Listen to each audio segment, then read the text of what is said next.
लातूर से एक भावनात्मक और ऐतिहासिक जुड़ाव वाली मांग सामने आई है। एक ऐसी मांग जो सिर्फ नामकरण की नहीं बल्कि कृतज्ञता और पहचान की है। दरअसल साल 1982 में जब उस्मानाबाद जिले का विभाजन हुआ, तब एक नए जिले लातूर का जन्म हुआ। इस ऐतिहासिक फैसले के पीछे थे महाराष्ट्र के तत्कालीन मुख्यमंत्री बैरिस्टर A.R. अंतुले, जिन्हें लातूर का निर्माता कहा जाए तो अतिशयोक्ति नहीं होगी। उनके दूरदर्शी नेतृत्व ने लातूर को एक अलग पहचान दी, विकास की राह पर आगे बढ़ाया।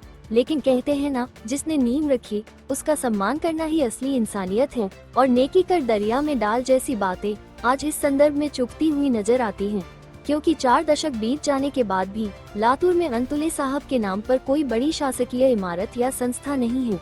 ये कहीं न कहीं इतिहास के पन्नों को धूल चटाने जैसा है। इसी मुद्दे को लेकर सामाजिक कार्यकर्ता अब्दुल्ला शेख ने आवाज बुलंद की है। उन्होंने मांग की है कि लातूर में प्रस्तावित नए जिला अस्पताल को बैरिस्टर A.R. अंतुले का नाम दिया जाए। अब्दुल्ला शेख का कहना है कि अंतुले साहब केवल एक राजनेता नहीं थे, बल्कि जनता के दिलों पर राज करने वाले नेता थे।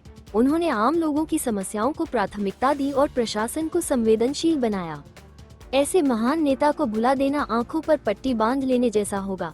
उन्होंने ये भी स्पष्ट किया कि यह मांग किसी धर्म या समाज से जुड़ी नहीं है, बल्कि लातूर की अस्मिता और सम्मान से जुड़ी हुई है। जहां चाह वहां राह। अगर सभी जनप्रतिनिधि और समाज एकजुट हो जाएं, तो इस मांग को हकीकत बनने से कोई नहीं रोक सकता। शेख ने सभी राजनीतिक दलों और जनप्रतिनिधियों से अपील की है कि वे राजनीति की चादर उतारकर इस मुद्दे पर गंभीरता से विचार करें।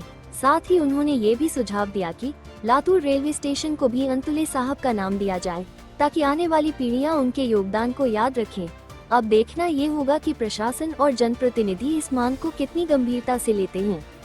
लेकिन इतना तय है, जो बीज बोया जाता है वही फल देता है, और अगर इतिहास को सम्मान नहीं दिया गया तो पहचान भी अधूरी रह जाती है। ब्यूरो रिपोर्ट, मोमीन हारून, लातूर, महाराष्ट्र।